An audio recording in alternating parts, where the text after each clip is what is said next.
Отпретната каштурка с Филипи отпред. Ще я продадете ли за царските палати? Ще продадете ли с нея родителите и близките си? Любимия си човек?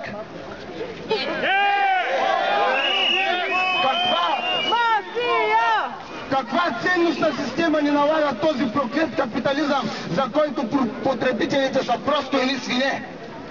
Докато не се обединим като нация и народ, докато не поставим националния си интерес над всичко останало, докато не превърнем всеки свой ден във война, не за хляба, а за честа, няма да имаме силата да отвърнем рабството.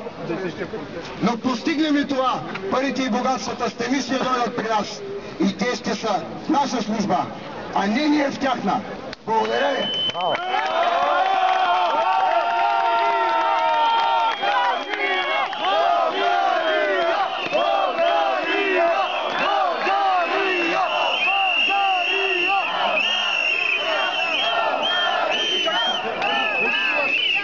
Скъпи приятели, отново да напомня, на 19, 17:30 пред Пантеона събиране, сборен пункт,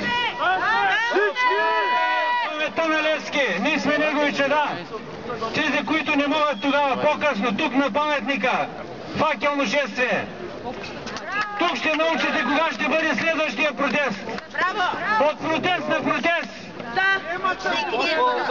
Скъпи приятели, всеки нещо е така до победата! Всеки нещо е така до победата! Всеки нещо е така до победата!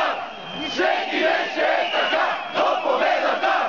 Всеки нещо е така до победата! Скъпи приятели, в началото на юни се заформя поредния фарс в България, тъй наречените парламентарни избори. Никой не ходи! Има пак да се продават гласове.